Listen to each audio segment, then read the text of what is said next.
And welcome. It is the Brett Winterble Show, News Talk 1110 99.3 WBT. Great to be here with you. Our phone number is always 704-570-1110,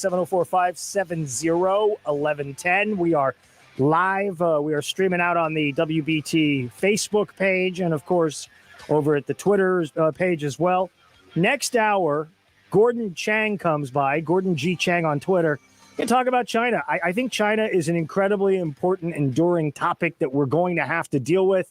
And it's important to continue to push this as being front of mind. Now, surprisingly, Joe Biden is actually taking reporter questions in Wilmington, Delaware, as we speak. He's being questioned about cybersecurity issues and how it is he would handle that situation. Let's dip in here. Our microphones are there. Strike you with a nuclear weapon. We don't sit and we're going to say it and so on. Let us determine what the extent of the damage is. And I promise you, there'll be a response. On another issue, sir, as you know, the runoff elections in Georgia could well determine whether there's a Democratic Senate in January or a Republican Senate in January. Are you waiting for the outcome of those two races to make some of the final selections for your cabinet, including the Attorney General, the most significant, outstanding cabinet secretary you're yet to pick? No, not based on the Attorney General. It's just a matter of getting to it and through it and being able to announce them all. They'll all be announced either just before or just after. We're going to make an announcement tomorrow, and we may have another announcement between then and Christmas and New Year's. We're just working through all of the efforts to do due diligence. And lastly, has the issue of the investigation of your son come up in discussions with your team and with potential candidates about Attorney General? No, I guarantee you I'm going to do what I said. The Attorney General of the United States of America is not the president's lawyer. I will appoint someone who I expect to enforce the law as the law is written, not guided by me. Thank you, sir. All right, that's we give you a little sense of what he's being asked. Those were unusually tough questions. Cyber attack. Are you waiting until after January the 5th, after the runoffs, to appoint your people? And the Attorney General, whether or not he's going to be a part of the issue with Joe Biden's son. Now, here's the thing. I was on Newsmax at 11 o'clock this morning, and I was asked this question. I was on there with Scott Walker, former governor of Wisconsin, and Robert Eberle, who's a pollster. And I was asked a question about this. They said, listen, what do you think about the situation with the Attorney General pick and Joe Biden? And I said unequivocally, of course, Joe Biden's not going to bring that up in a meeting.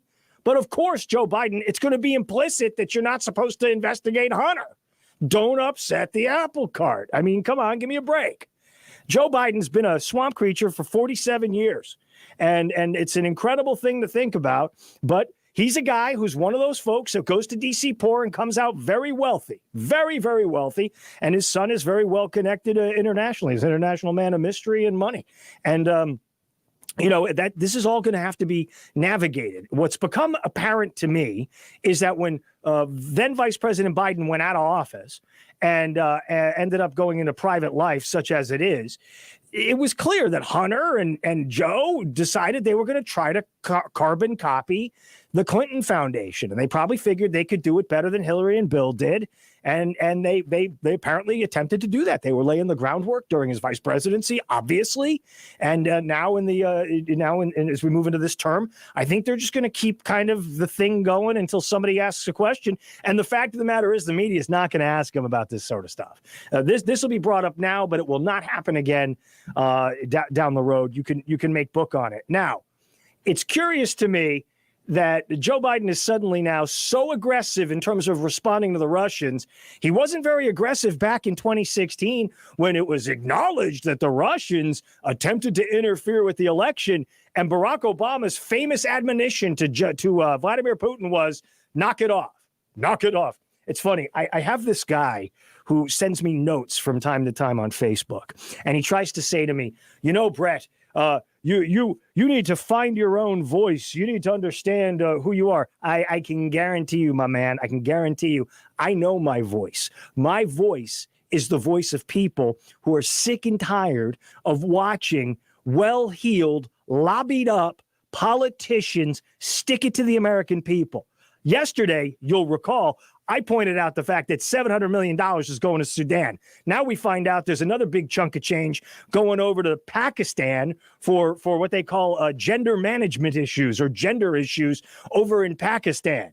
Okay, how does that come out of the COVID bill? How does $15 billion go to Broadway and comedy clubs and all these sorts of things, right, that are theatrical in nature? And the fact remains that people in restaurants are still getting hosed. So I love when a career politician like Joe Biden says, we're gonna get tough with the Russians. We're gonna make sure they understand what's gonna be what. You didn't talk so tough in 2016.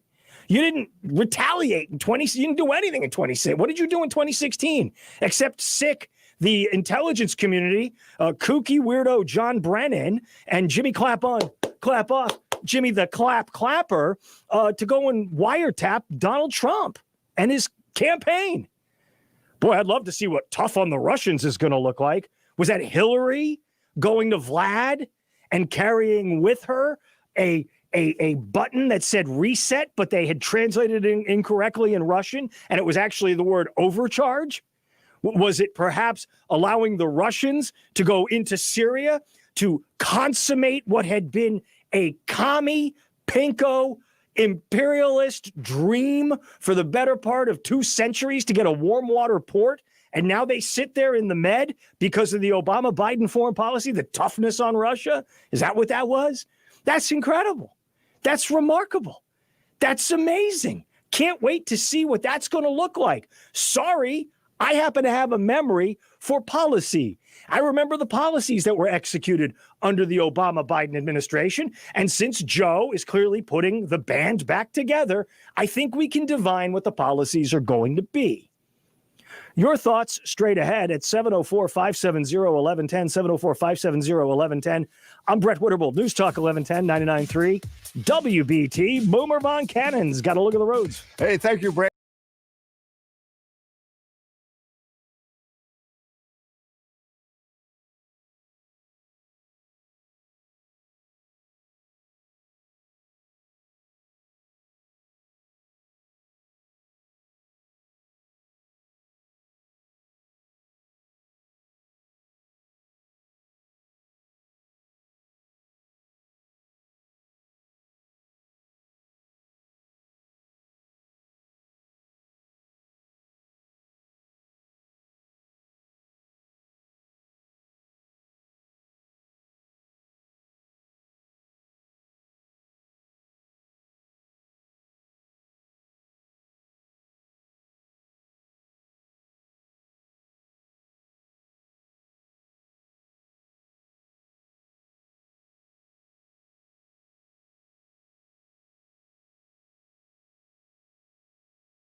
Schedule your free estimate at ramjackcharlotte.com. The right place, right.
For nearly a century, WBT has been proud to be a part of the Charlotte community and proud of the way that Charlotteans come together to support each other in triumph and in tragedy.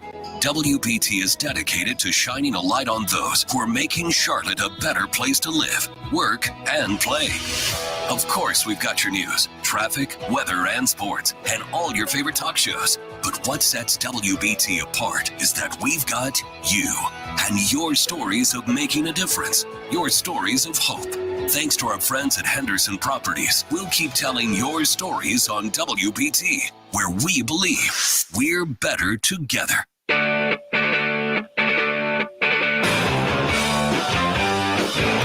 News Talk 1110 99.3 WBT, Brett Winterble Show. Let's jump out of the phones and check in with Ryan is first up. Ryan, welcome to the show. What's on your mind?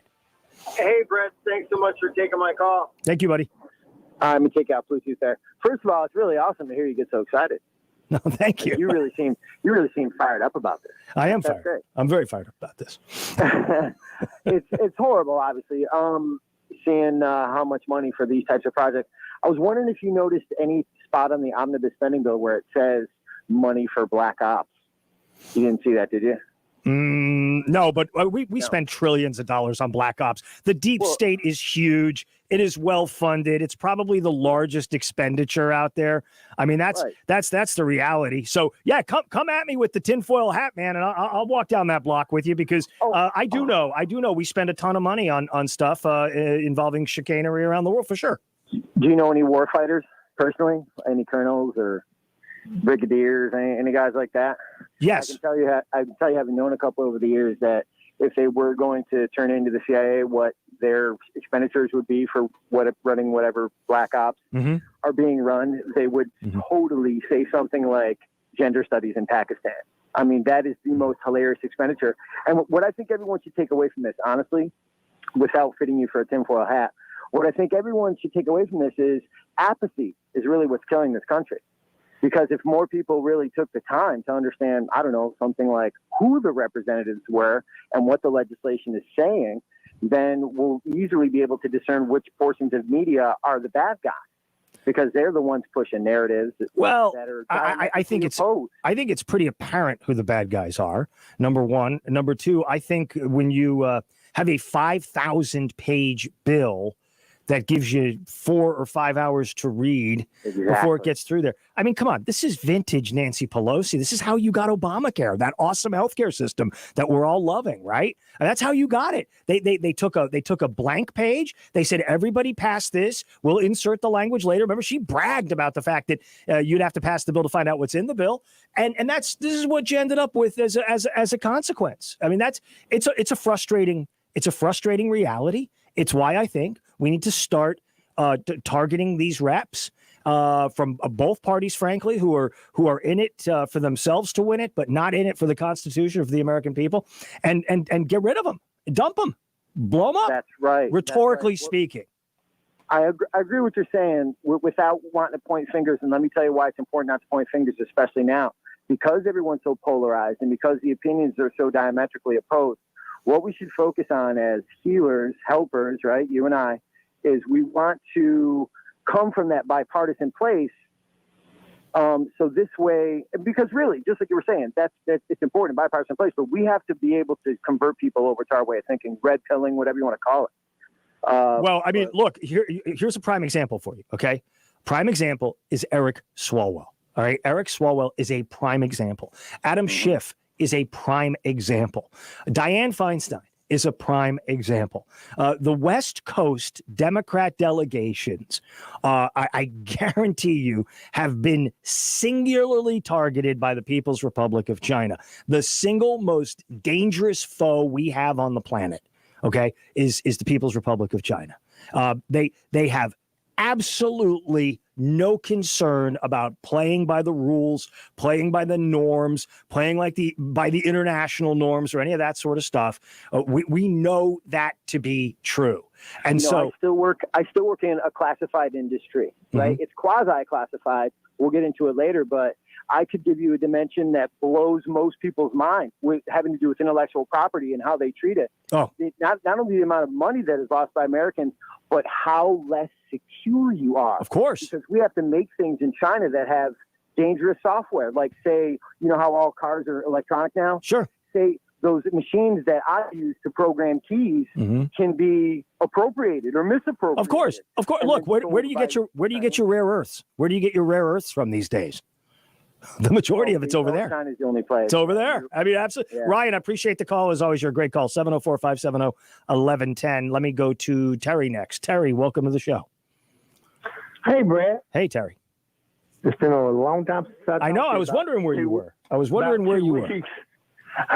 Well, thank you for taking my call, and I respect you, and I thank you for the respect you've always shown me. Yes. My question is, why is so much of the stimulus bill going to other countries instead of the American people who actually deserve it more? And why is President Trump going to sign it instead of vetoing it? Yeah. And I'll just hang up. All right, you got it.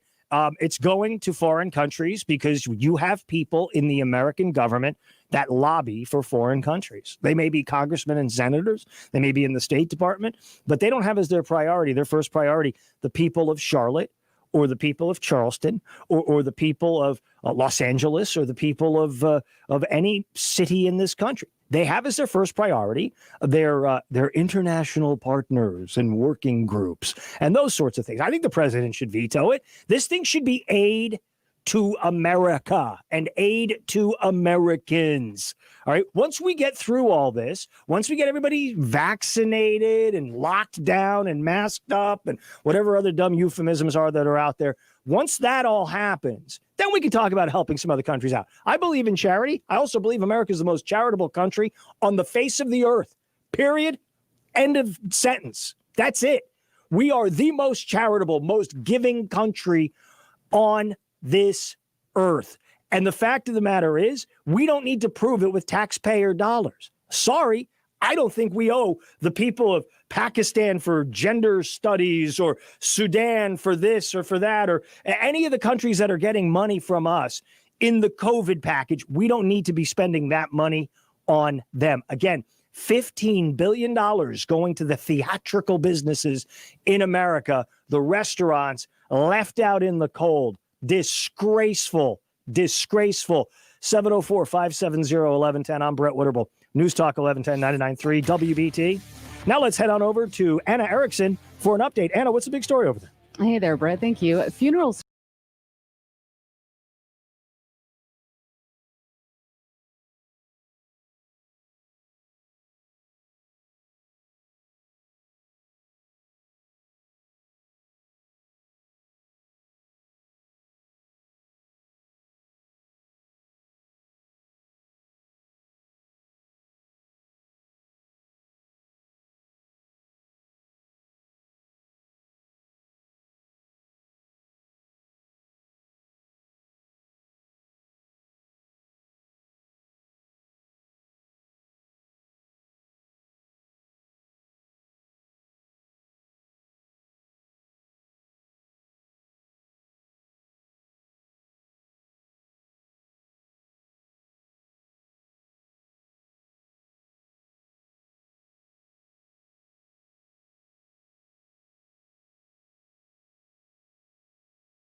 I'm stoked. I'm very excited for Christmas this year.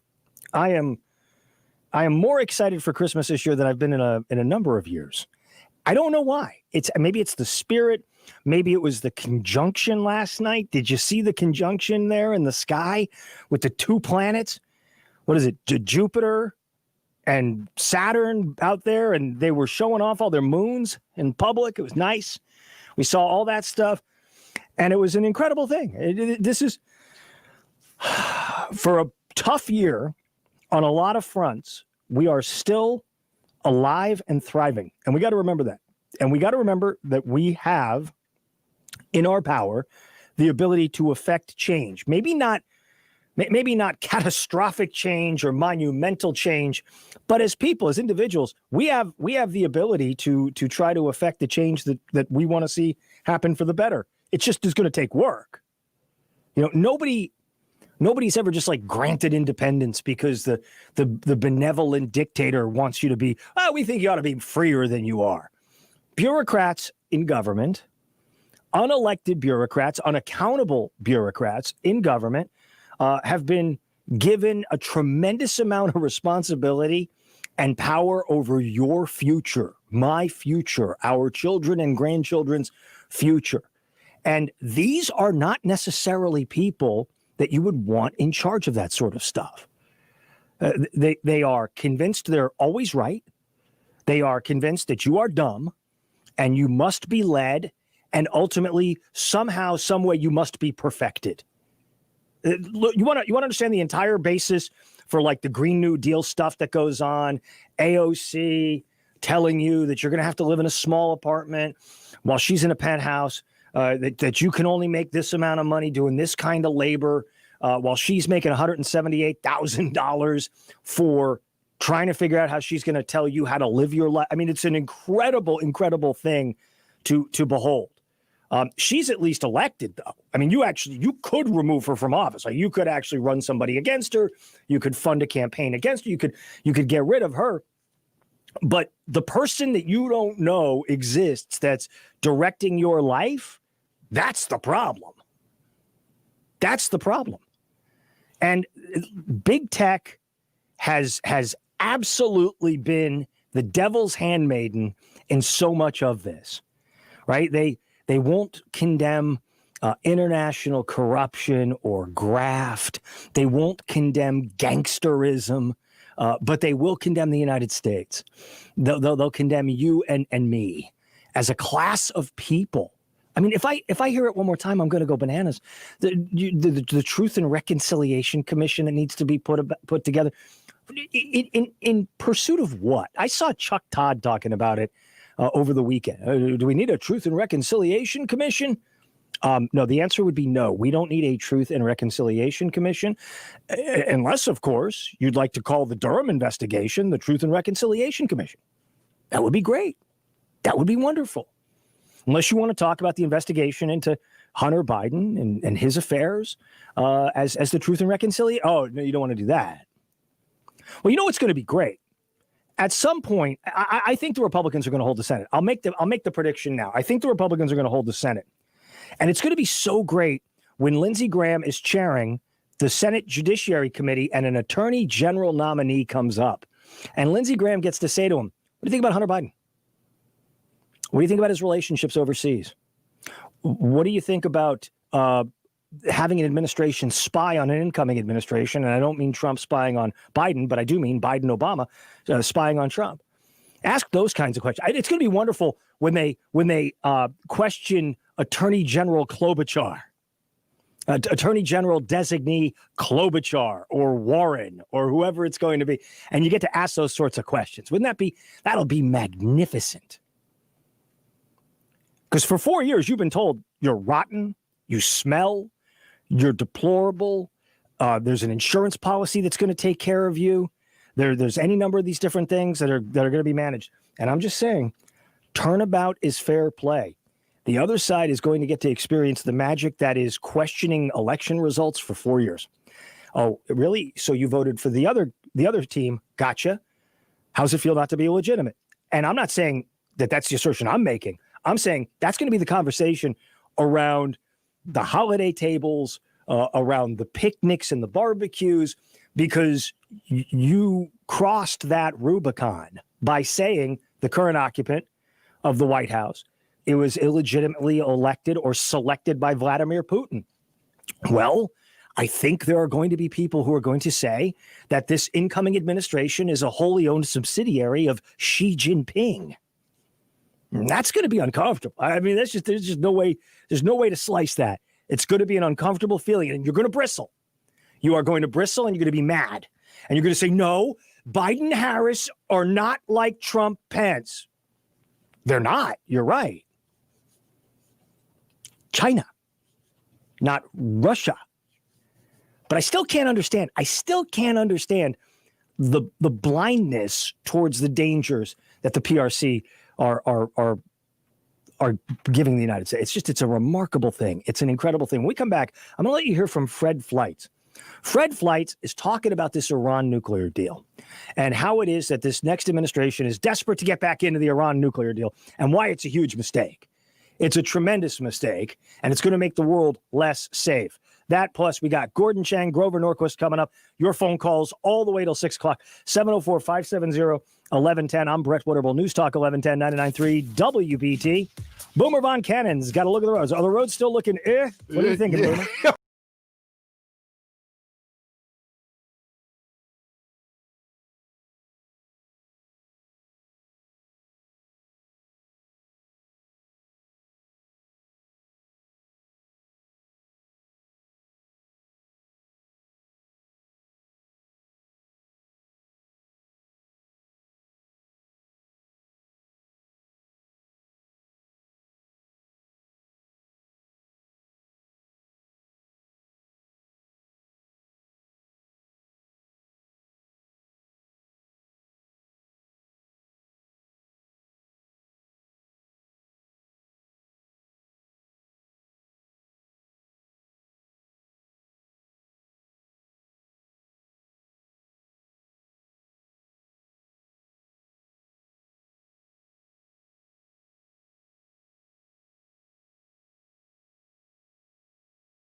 Need a lot of presents to make my Christmas bright. Merry Christmas, everybody. Early.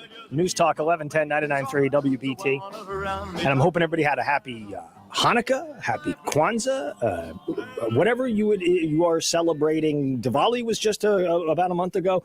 The fact that we get to all get together and enjoy each other's company, whether real or virtual, I take to be a blessing. It's important to have people in your lives and tell them that you love them. And that's my only advice for the season. Even if you disagree on politics, who cares? You need to tell the people that matter to you that they do matter to you, because tomorrow's never really guaranteed, really, when you think about it. Scott is up next. Scott, welcome to the show. What's on your mind? Hey, Brett, what's going on, man? Hey, man, how you doing today? I'm doing all right, man. Except the fact that I feel like the government is screwing us, buddy. Mm-hmm. I called you when we found out about Obama, knew all about the doggone what was going on with Trump. And then this election, which was the biggest joke ever, and now this going on with the COVID relief plan. Mm-hmm. What can we do about it? I mean, I hear you say, we can go and elect our new officials, but with this election, the way that it went this time, man, that even concerns me, Brett. Well, you should be concerned. I mean, it's legit to be concerned about it moving forward and looking forward at this. What we can do is we can call the White House and demand that the president veto the bill. If you want it vetoed, you can ask him to do it. It looks like he's probably going that direction because he's not happy with some of the stuff that's in this, but the Senate will override. And that's a systemic problem, unfortunately. Gotcha. Yeah, I mean, 10% of that bill going to the COVID relief pretty much for us Americans, and the other 90% to a bunch of mess. Yeah. That's the way I see it. It is a mess. It is 100% a mess. I appreciate you being out there, Scott. Stay strong and keep being optimistic. It's important that we don't take our eye off of the stuff that matters. We can achieve things, but we're going to have to understand that they're not going to come in big, huge battlefield wins, politically speaking. You're going to have to win those small fights and aggregate those. One of the things that I was asked about by somebody looking at the aftermath of this election and with an eye towards the next go round, right, in 2022, which would be right around the corner. I mean, a year from now, it'll almost be 2022, which is going to be an election year. Okay. So you have a time to decide what it is that is important for you, what it is that you need, what it is that you want, that you desire for the country, and what it is that matters to you in terms of your values and the policies you want articulated. Now, I can give you an example of a policy I don't want to see articulated, and that is getting back into an Iranian nuclear deal where the mullahs get billions, they get to spread terror around the Middle East and beyond, and we end up less safe. Here is Fred Fleitz. Once upon a time, he was the chief of staff at the National Security Council in the White House. Here's his prescription for what we can expect under a Biden-Harris Iranian engagement policy. Go. That's probably the case. The Biden team is saying that, we'll rejoin the deal when Iran's in full compliance. Now they're saying, we'll rejoin the deal thinking Iran can comply down the road. But Iran will not rejoin the deal until we drop the billions of dollars in sanctions placed on Iran by President Trump. And if the U.S. does that, it's going to be a huge windfall Iran will spend on terrorism, its missile and nuclear programs, meddling in the region. We saw this happen in 2016 after the nuclear deal was fully implemented. My hope is that Biden is going to rethink that because Iran is so much more dangerous now than when he was vice president. But I'm very worried about what Biden's going to do. This is a problem. This is a major problem because I get that we're going to build back better. Remember, that's the slogan you hear, build back better. We're going to build back better. Well, what's the foreign policy build back that Biden wants to pursue or Biden-Harris want to pursue or Biden and Harris and Democrats in the Senate and the House want to pursue? You've got 4 peace deals in the works, essentially, between Israel and a number of nations. You have America not getting in a new war. I mean, it's really incredible, right? I mean, we've averaged basically a new war. I think I heard the stat one time. It was something like every year since 1975, we have found ourselves in a new kind of an engagement. Could be small wars, could be big wars, what have you. President Trump didn't go start any other wars. I mean, he fired targeted strikes at people like Soleimani. The Iranians now want reparations for that. I don't know. Maybe Biden will cut him a check. I don't know. But we took out al-Baghdadi and Soleimani. You didn't level entire villages, towns, countries. That hasn't happened.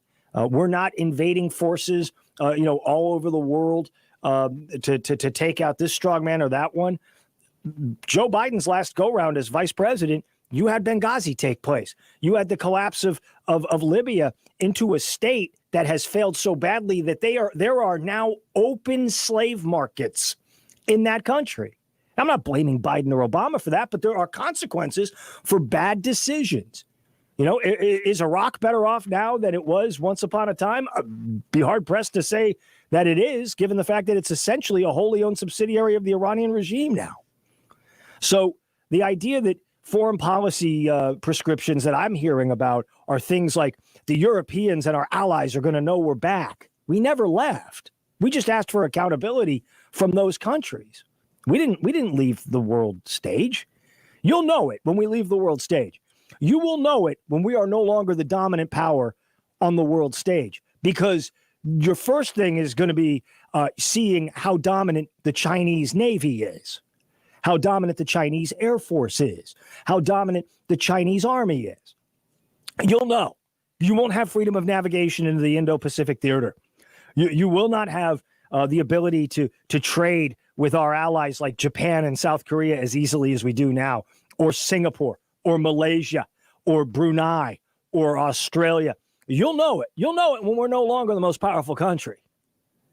We are, warts and all, a universal force for good as far as I'm concerned. You want to know why you're able to trade with so many countries? It's called the United States Navy. But if we're going to re-engage with these mullahs and we're going to say sorry, so sorry for 4 years of making you feel badly about your renegade nuclear program, and now you've decided to start re-enriching uranium, so what we're going to do is we're going to write you a big check with hundreds of billions of dollars in COVID relief, and you can then just pretend like you're not enriching and we'll say we have a peaceful situation. That's not going to work.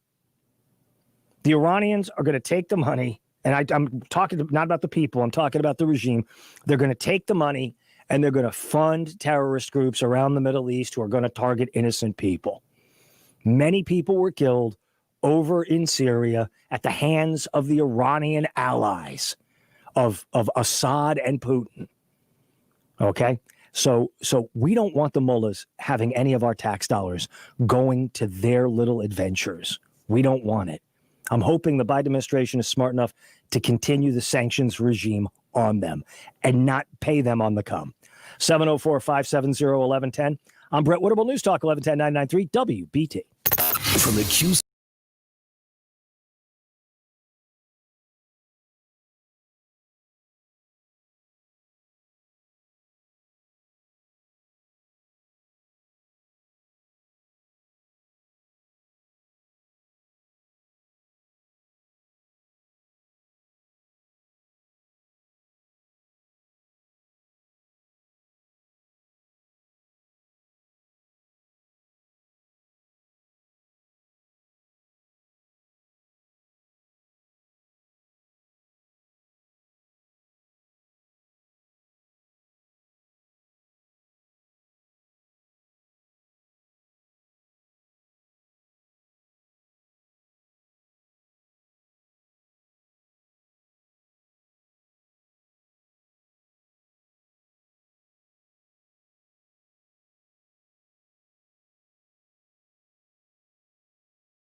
companies.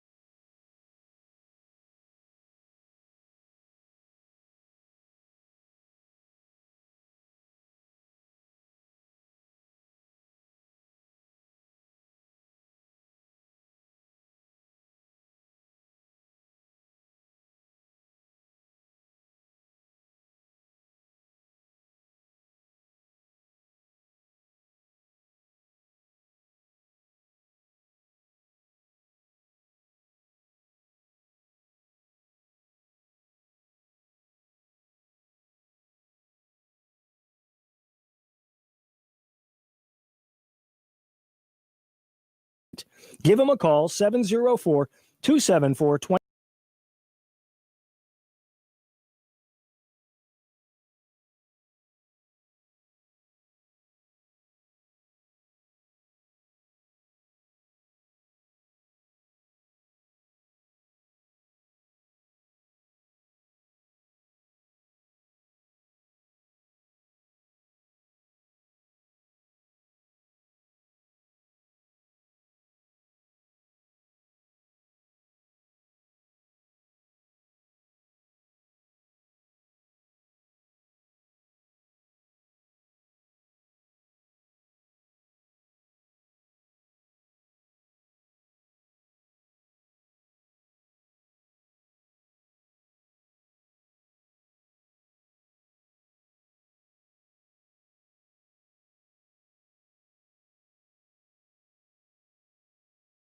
And WBT News.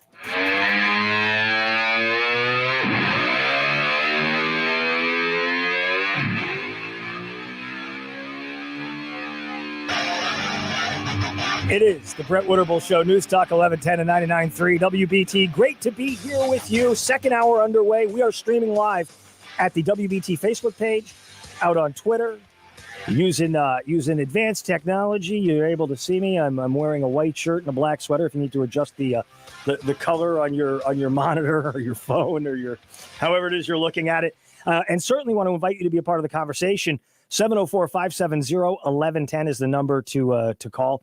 Also, you are able to, if you're at the WBT page on Facebook, you're able to actually comment, and I can see your comments to me. And always got lots of very good supportive comments. And I certainly invite people who disagree to call, comment, tweet, reach out, because this is about a conversation. It's not about me telling you how it's going to be. It's got to be this way, or you're absolutely wrong and you don't love the country. There's a lot of ways to skin a cat. There's a lot of ways to get things accomplished, to get things done. But one thing that we have got to resign ourselves to is this. The quicker we get back to business, the better off we're going to be. The quicker we can get people back to work and not being reliant on stimulus money and not being reliant on the government printing press. That, ladies and gentlemen, has got to be the key objective. Now, I'm seeing a quote from Joe Biden appearing on TV earlier today, and he's saying this is a down payment. This stimulus is a down payment. It's just a beginning for what's going to be coming. Well, what I would like to see coming is economic growth, expansion. That's the objective. That's the key. Here, let me give you a little bit of audio drama. I want to pull earlier today.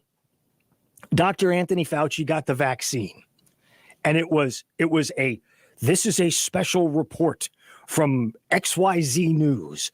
We are now watching as Dr. Anthony Fauci is approaching the podium to get the shot. Really, this is really what we got going on here. I'm not joking around. I'm dead serious.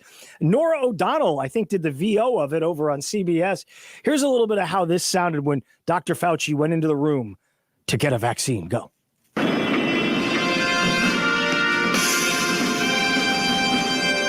Got a musical walk-up. Next, we have Dr. Tony Fauci. He walks over to the podium for the check-in, gives his birth date.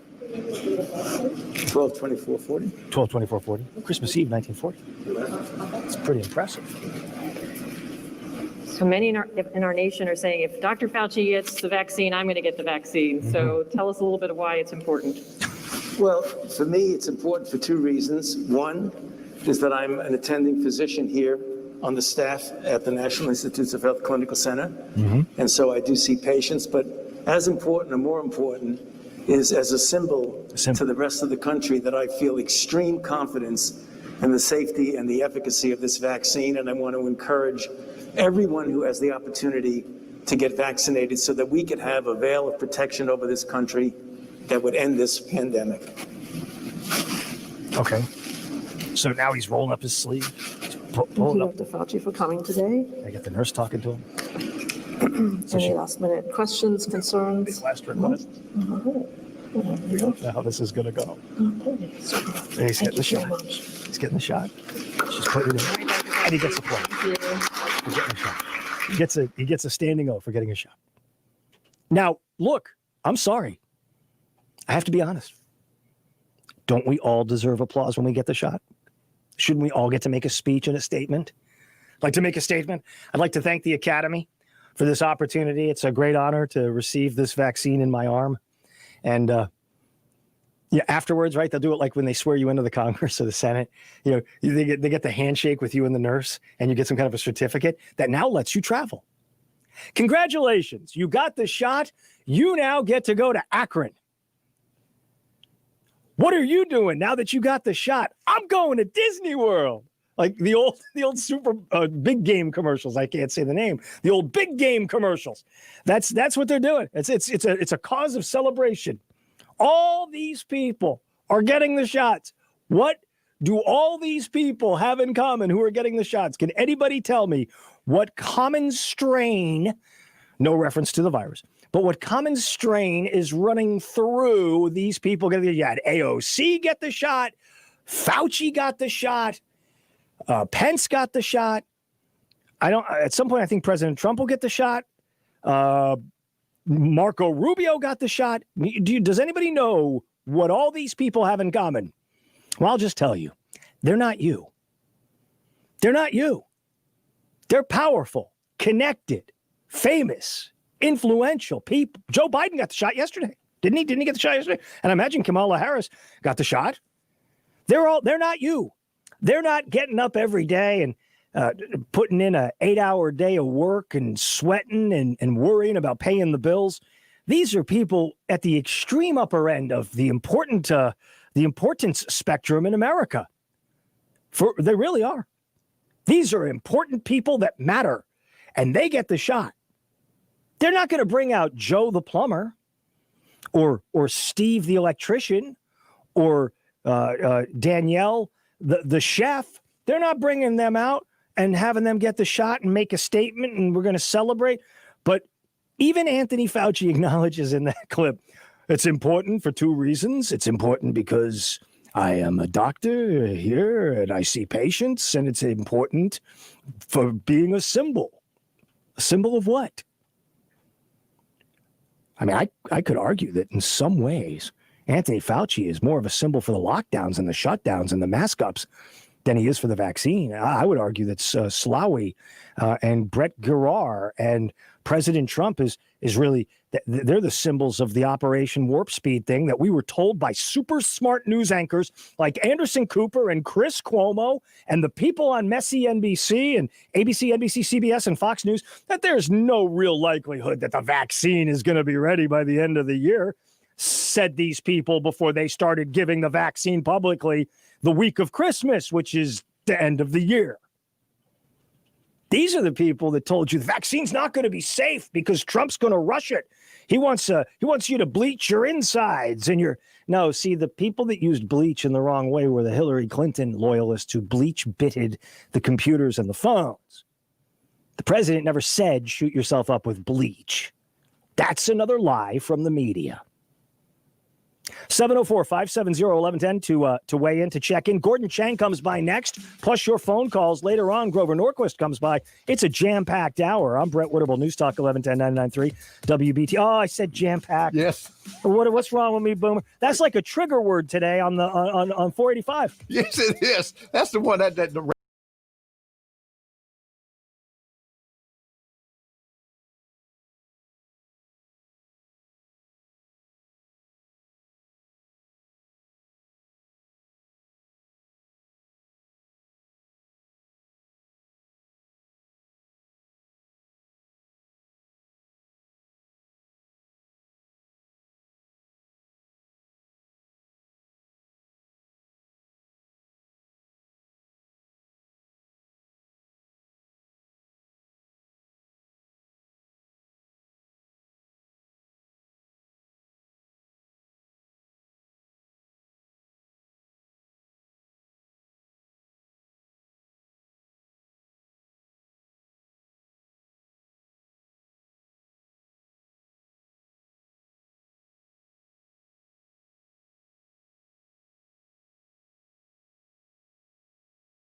906.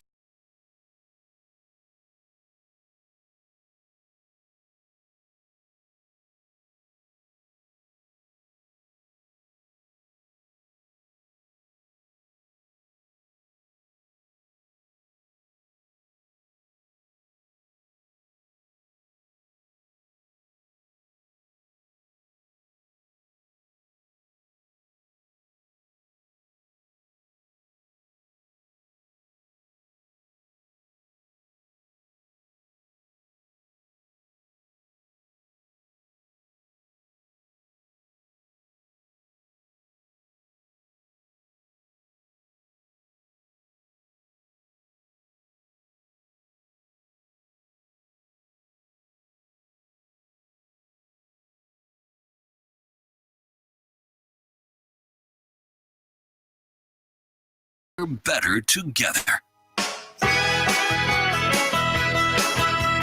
News Talk 1110 and 99.3 WBT. Wonderful to be here with you. I'm Brett Winterble, and I'm happy to welcome back to the program. Always love the chances I get to catch up with him. Gordon Chang joins us, author of The Coming Collapse of China, and of course on Twitter, I must follow at Gordon G. Chang, at Gordon G. Chang. And it's great to have you here, Gordon. Thanks for making time for us. Oh, well, thank you so much, Brett, and Merry Christmas. Merry Christmas to you as well.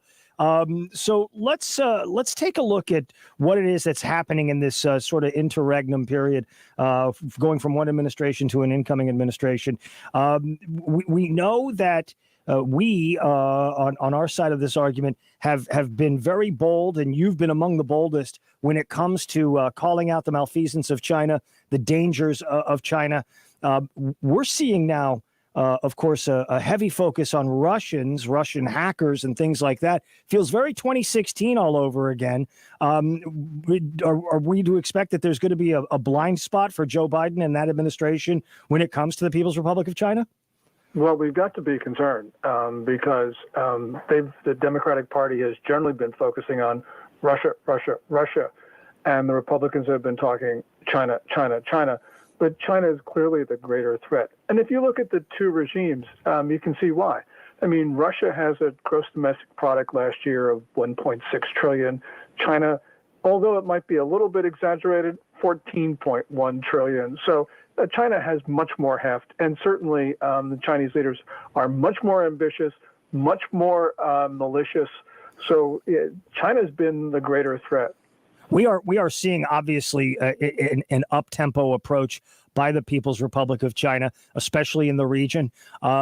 This has got to be concerning for our allies. Do you think that we will have the wherewithal to stop China from their aggressive advances in the South China Sea with the Spratlys, of course, also with their continued support for North Korea and ultimately partnership with Iran? The great story that is not covered anywhere is the one that you were talking about early on, this massive mega defense deal with Iran. Why it matters is because under a Biden administration, the Iranians may be flush with cash and able to buy even more advanced systems from China. Well, certainly. I mean, sending pallets of cash to the Iranian regime really was a misjudgment of historic proportions. I mean, yes, maybe we should have paid back the money that we froze. I mean, that's a big story. But the point is, if you're going to give it to them, you give it to them in ways that the money is traceable. You don't give it to them so that they can fund terrorist allies. This was aiding them, and that was really wrong. Going back to your earlier question about wherewithal, yes, we've got the wherewithal. The question is, do we have the political will? Remember, Biden has nominated as Defense Secretary General Lloyd Austin, who his first thing he said after being nominated was, look, he wants to have a program of strategic patience, quote unquote, with China. That really dismayed a lot of people in the region. Also, Biden has parroted a Chinese narrative that the region is Asia Pacific. China asked him to use that phrase instead of the phrase that the Trump administration and everybody else now uses, Indo-Pacific, to include, of course, India. So these two indications say to us that Biden's China policy is going to maybe be as bad as we anticipate. Let's jump to the elephant in the room. You have a number of outlets that are reporting on it, a number that will not report on it, including, I think, the New York Times still won't talk about it. That's this Eric Swalwell compromise situation with this agent provocateur or spy out of China. This is a very common occurrence, right? We've seen it with Dianne Feinstein and her operation. Talk a little bit about what's at play here and the danger of having Swalwell on both the Judiciary and the Intelligence Committee. Well, Swalwell was targeted by someone that everyone suspect was a Chinese Ministry of State Security agent, Fong or Christine Fong. Mm-hmm. And remember, she targeted him first when he was on the city council of Dublin City, California. So that means that they're grooming a lot of people around the United States, because I'm sure Swalwell was not the only target. Mm-hmm. What is really depressing about Swalwell is not that he was targeted by China. I mean, that's true of all members of the House of Representatives, every senator, everyone who's ever worked in the White House. What is disappointing is Swalwell's reaction to it. His reaction essentially has been to just talk about Russia, not talk about the Chinese threat, even though on the House Intel Committee, he would know that China is the greater threat.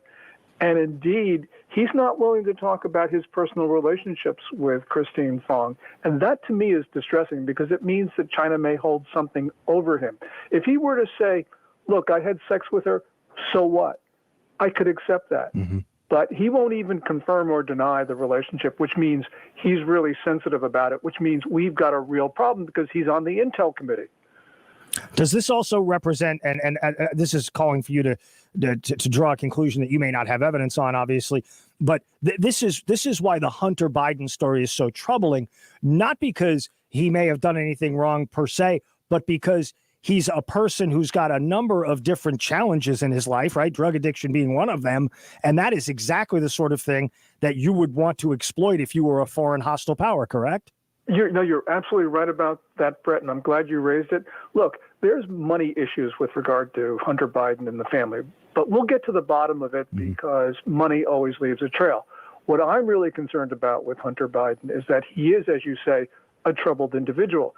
If he did something compromising on Chinese soil, China probably has audio and video recordings of that, which means they've got great leverage over the Biden family, including a guy named Joe Biden.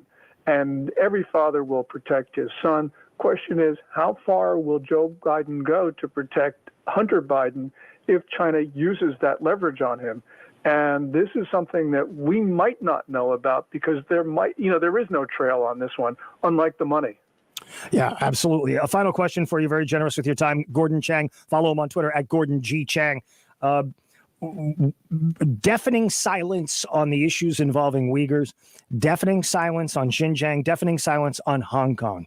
These groups who spoke out and run risks in speaking out and condemning Xi Jinping's regime, are they now going to be thrown to the wolves under a Biden-Harris administration? Because I'm not seeing any excitement about speaking out on behalf of Jimmy Lai or anybody else who has stood up and tried to call for democracy. I'm really concerned. And here, the villain is Ted Cruz, the senator from Texas, because he prevented the enactment of Hong Kong legislation that would have extended temporary protected status to people from Hong Kong. In other words, giving them refugee status so they could escape China, so they'd feel safe. And Senator Cruz held up that legislation. There's really no explanation. He says he wants to prevent Chinese spies from coming into the U.S., but they're already here. They're not going to take advantage of that Hong Kong legislation, or if they do, it's just a minimal involvement. This was really a wrong move on the part of the Texas senator.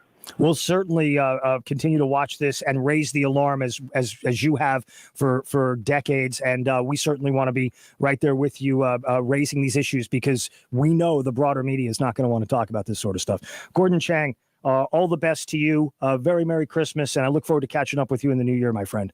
And me too. Thanks so much, Brett. Take care. That's Gordon Chang on Twitter at Gordon G. Chang. A lot to unpack there. We're going to get out to a break here first.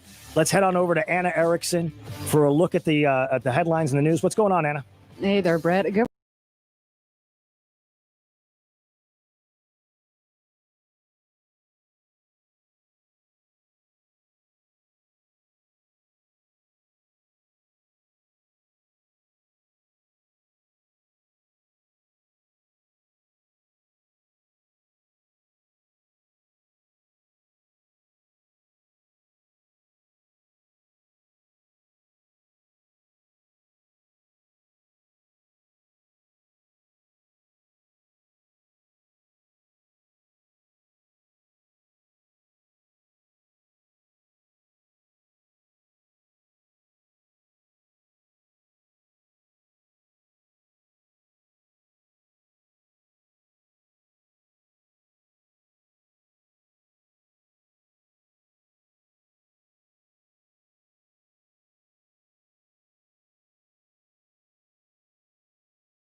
News Talk 1110 99.3 WBT, Brett Winterble Show.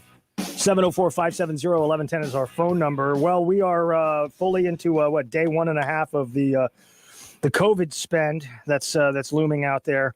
And I want to bring onto the program somebody who knows a lot about this, about the waste, fraud, and abuse that goes on out there, and some of the interesting issues involving Hunter Biden's tax returns stuff.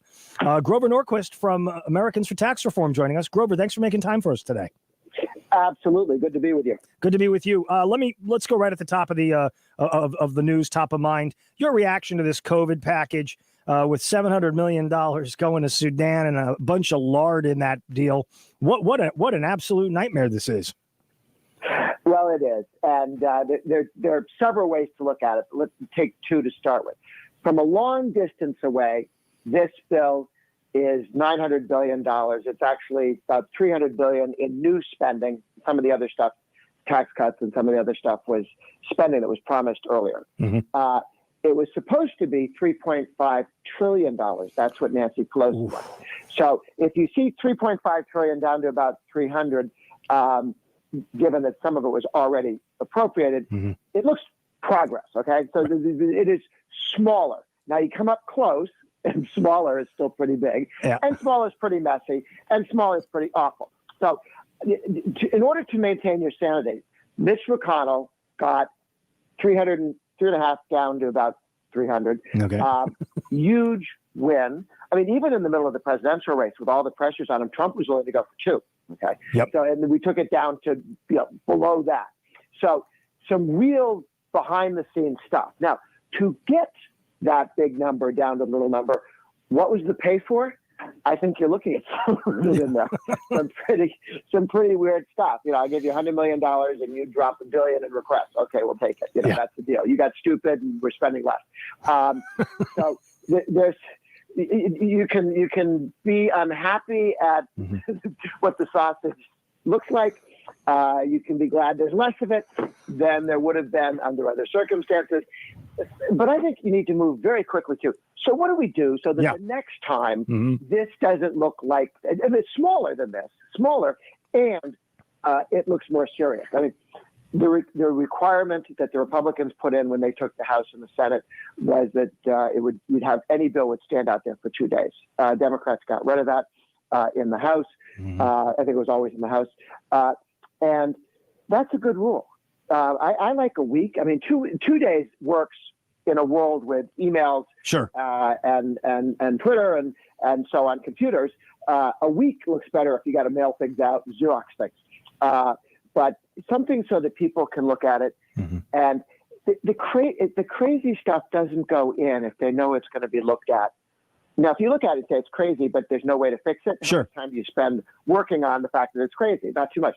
But if you think, well, in a week this is going to be law unless we say something, then you would see an outrage. I mean, not just I'm outraged, but I'm outraged and I'm going to do something about it. Right. But my favorite fix actually existed in time. This is not one of those things, I wish somebody would do this. We did do it. When World War II started, Harry Byrd from Virginia, conservative Democrat, which went back when there were such things. Sure. And he said, you're going to do World War II, it's going to cost a lot of money. He set up an anti-appropriations committee. The appropriations committee are the congressmen and House and senators and congressmen who spend all day spending money. Okay. So they're already kind of funny in the head to begin with, in terms of, if all you have is a hammer, everything looks like a nail. If all you have is spend money, everything looks like spend money might help this, which is how you get spend money to solve any problem in the world. Right. If you're an appropriator. So what he did was he set up, he got FDR to agree to set up, because he had some clout, an anti-appropriations committee. And that committee was able to do one thing, put pieces of legislation to cut the budget onto the floor of the House and Senate. If this committee voted for something, then it went onto the House and Senate floor and it got passed on. You've heard of the Civilian Conservation Corps? Sure. Which, they got lots of people and kids and they send them out and they look like Boy Scouts and they build stuff. And the movies are all contemporaneous with the Hitler Youth and they look a lot like, but anyway, this idea that we're going to draft all the teenagers and send them out in the woods to be healthy. Okay.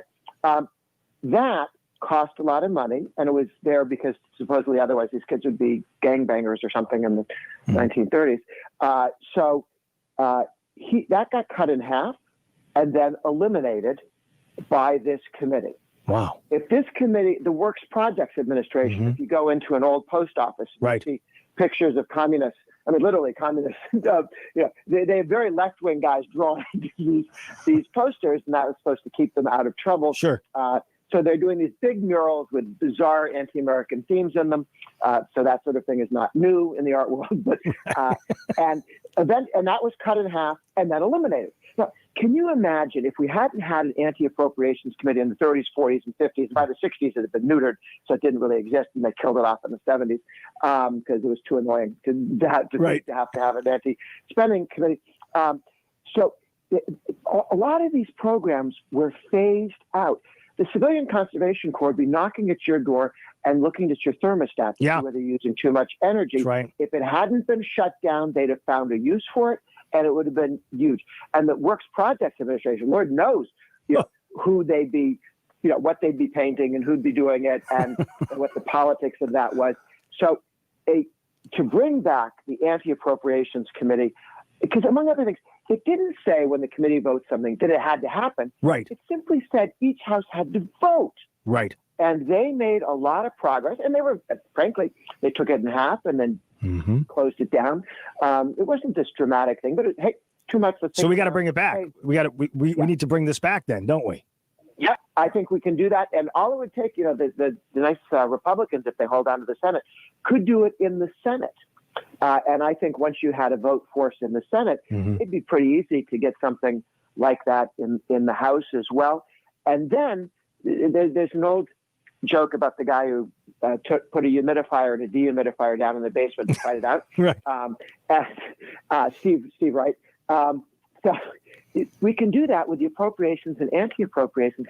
I think it slows down the appropriations. For sure. If they knew that someday this was a particularly dumb idea, right? That it was going to be shoved back down their throats. I think it's a great. I'm in. It's a great idea, and I think we ought to do it. Final question for you. I got about 45 seconds. Okay. Yeah. On the Hunter Biden tax issue, is this just going to go away? Is this going to fall down the memory hole, and we'll never know anything that went on here, or do you think there's a real possibility we get information about all this? I think it's very real because this was a criminally referred thing to the Justice Department from the IRS. That only happens about 1,500 times. There are millions of audits, right? This is 1,500. 90% of those go to court. 90% of those end up in convictions. This only happens when something's very real and very bad. Not a little bit real or a little bad, but very real, very bad. And now that it has come out, and for people who thought that Trump was going to cheat, this could have been leaked before the election. Sure. It wasn't. It was only came out afterwards. And so it wasn't political. It was something the Justice Department was working on. And this, if somehow the president, Biden tried to kill this, the Senate could investigate it. The Senate could investigate it, and everything's there to be subpoenaed. So I don't think that they will. Great stuff from Grover Norquist. It's been too long. I look forward to our next visit. Grover Norquist, Americans for Tax Reform. We appreciate you coming by, and I love the idea of the Anti-Appropriations Committee. That's a brilliant idea, and I'm in. You got it. Me too. Take care. That's Grover Norquist. I'm Brett Winterble. 704-570-1110. News Talk 1110 99.3 WBT. Boomer Von Cannon. Oh, man.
was going, and the president elect at that point, Donald Trump, was coming out and talking to the press a whole lot.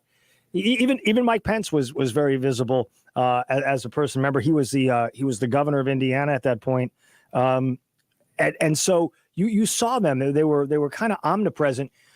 You haven't really seen a lot of Joe Biden or Kamala Harris. Really, not nearly as much as you would in a non-pandemic world, to be sure. But last night, Kamala Harris was speaking with Joy Reid, and Joy Reid wanted to know if Kamala Harris was ready to go to war with the Republicans there in the Senate, ready to go to war with them. And this is what Kamala Harris is saying. Check out the tail end of the question and her answer. Go. Are you going into this administration preparing basically to be in a fight, to be in a constant war with Mitch McConnell and the Republicans, whether they're the majority or the minority? It is my hope and prayer, and Joe Biden has said it unambiguously, that we intend to work across party lines. The biggest challenges, the crises that are front and center in our nation don't see party lines. And if we are truly leaders, each of us in these positions, we've got to find a way to work together when it comes to the impact of this virus and the public health impact, the need for the federal government to take responsibility for distribution of the vaccine so all people get it as quickly as possible. When it comes to building back up our economy, reopening, those businesses could care less how folks are registered to vote, but they're suffering and they need their leaders to see them. All of the children and their parents and their teachers who need to go back to school in a safe environment, those children could care less who their parents voted for in that last election. So that is our intention, to work as much as possible to get things done. We were elected to do a job, and we intend to do that job, and we hope we can do it with as many people as possible participating. Okay, so what are we getting done? Like, what is it that we're getting done? You want to reopen. The federal government didn't lock down, so you want to reopen. You want to reopen the schools. Well, that's a phone call that you and Joe Biden could make to governors saying, reopen your schools, reopen your businesses, reopen your. There's no federal authority to shut the government to shut private business down. There's no such power. Remember, the big thing you heard coming into Easter was Donald Trump doesn't have the power to reopen these locked down states. He has no authority. Well, then you have no authority to do anything either, right? I mean, short of going and doing more COVID payments. Understand this, if you understand nothing else. All of the bad stuff that has happened in 2020 is man-made. It's man-made. You got the CCP virus. You've got it spreading around the world. Your response is to lock things down. Every lost job, dead business, you name it, was a man-made disaster. Just as this virus was a man-made disaster out of the virology lab in Wuhan province. Boy, isn't it amazing? You're seeing all this reporting, a second strain in the UK. Maybe it came from the US. It's now in Europe. Maybe it came from the US. I can't find a single article about the second strain manifesting anywhere within the boundaries of the People's Republic of China. Why is that? Why is that? We took the biggest hit of anybody on the planet. Fact, we did. We took a massive hit. And when we get sick, people get terminal overseas, all right? So I look at this and I listen to what Harris is saying to Joy Reid, and I'm saying, okay, every loss of GDP point, every lost job, every increase in debt was a man-made phenomenon. Which means we can undo it. This is not 16th century London or 15th century Italy. This is not the plague, like the actual plague, killing millions of people over a period of time with absolutely no modern knowledge of medicine and pathogens and any of that sort of stuff. Absolutely not. So everybody that's died is a victim of something that came out of China. Now, it's not popular to say it. Can't say it on TV. Andy Cooper ain't going to say it. Andy Cooper and Chrissy Cuomo and Andy Cuomo and the whole Cuomo regime, they're not going to say it was man-made. They want, so if it's man-made, it's Trump made it, or it's Trump's fault. Trump did this, right? Well, you're coming up on less than a month left in the administration's run. So I'd like to know what your prescriptions are for the country. I know you're going to build back better and you're going to do the great reset and you're going to work with with all the big banks and you're going to manage populations and all that kind of stuff. The American people are not a people to be managed. I'm giving you my best advice. Progressives, Democrats, big government types, you do not want to try to manage the American people. The American people will resist being managed. If you have any doubt, look at what's gone on. The American people are not people who are willing to be managed by 537 people in Washington, D.C.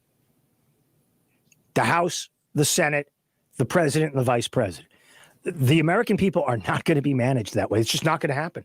The odds are very long that you're going to be able to do a 100-day lockdown, a 100-day mandatory mask thing, a 100-day whatever it is. Very unlikely that that's going to work. So what's your concrete answer? Try this. Anybody over the age of 65, right, stay home. Anybody under the age of 18, not in school, stay home. Avoid gatherings. People between the ages of 18 and 64, go to work if you're healthy. If you're healthy, go to work. Wear the mask, get the shot, do that stuff. But we got to get back to work here, folks. We got to get back to work. And I would just like to see one Weasley politician go on TV and say, we're going back to work. But the problem is, they'd prefer people management to letting people chart their own destiny. That's a frustrating reality. I'm Brett Winterble, News Talk 1110, 99.3 WBT. From the QC Connect.